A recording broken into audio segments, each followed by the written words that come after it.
The Assembly will hear an address by His Excellency Benjamin Netanyahu, Prime Minister of the State of Israel. I request protocol to escort His Excellency and invite him to address the Assembly.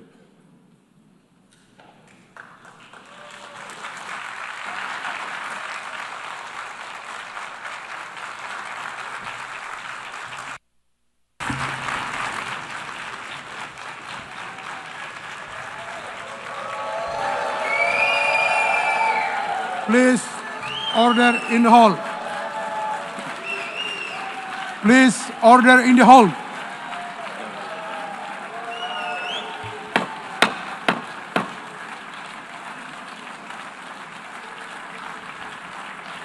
Please, order in the hall.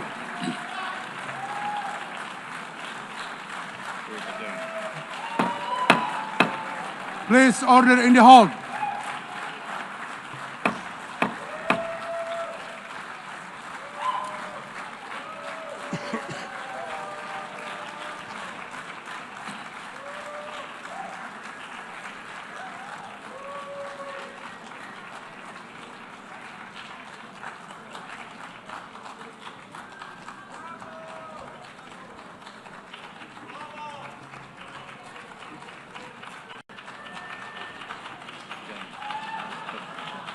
Please, order in the hall, and please be seated.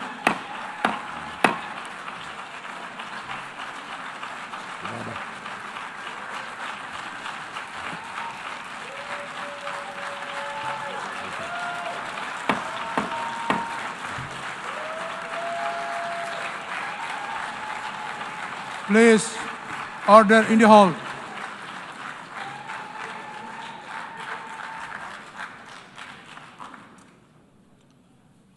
Mr. President, the families of our dear hostages languishing in the dungeons of Gaza, ladies and gentlemen, last year I stood at this podium and I showed this map. It shows the curse of Iran's terror axis. This axis threatened the peace of the entire world. It threatened the stability of our region and the very existence of my country, Israel. Iran was rapidly developing a massive nuclear weapons program and a massive ballistic missile program. These were meant not only to destroy Israel, they were meant also to threaten the United States and blackmail nations everywhere. From Gaza, Yahya Sinwar dispatched waves of Hamas terrorists. They stormed into Israel on October 7th and committed acts of unspeakable savagery. From Lebanon, Hassan Nasrallah had launched thousands of missiles and rockets at our cities, terrorizing our citizens. In Syria, the murderous dictator Assad hosted Iran's forces, tightening a noose of death around our throats. In Yemen, the Houthis launched ballistic missiles at Israel while choking global trade at the mouth of the Red Sea. So what's happened over the past year? We've hammered the Houthis, including yesterday. We crushed the bulk of Hamas's terror machine. We crippled Hezbollah, taking out most of its leaders and much of its weapons arsenal. You remember those beepers, the pagers? We paged Hezbollah, and believe me, they got the message. And thousands of terrorists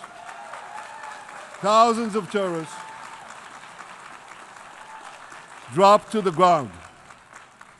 We destroyed Assad's armaments in Syria. We deterred Iran's Shiite militias in Iraq.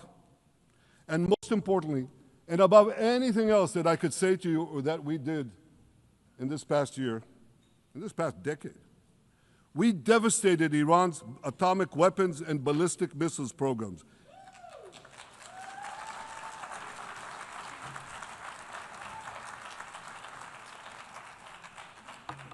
So here's where things stand today.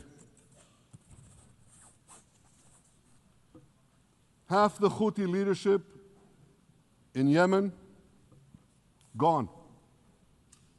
Yahya Sinwar in Gaza, gone. Hassan Nasrallah in Lebanon, gone. The Assad regime in Syria, gone. Those militias in Iraq, well, they're still deterred. And their leaders, if they attack Israel, will also be gone. And for Iran's top military commanders and its top atomic bomb scientists, well, they're gone too.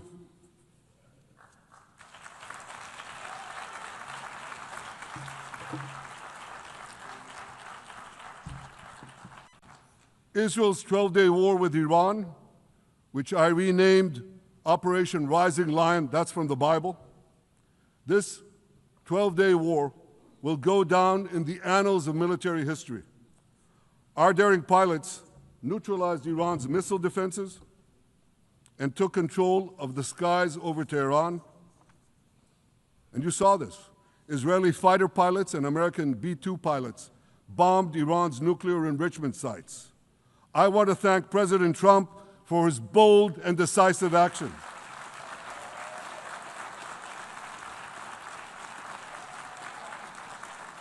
President Trump and I promised to prevent Iran from developing nuclear weapons, and we delivered on that promise.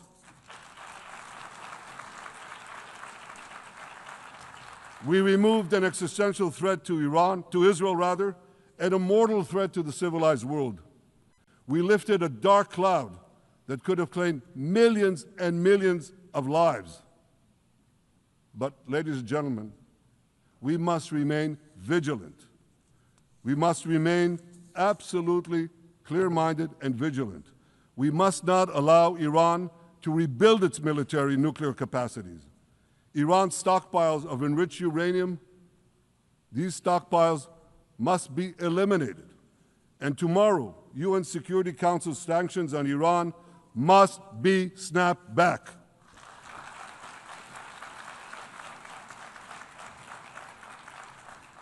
Thanks to the resolve of our people, the courage of our soldiers, and the bold decisions we took, Israel rebounded from its darkest day to deliver one of the most stunning military comebacks in history.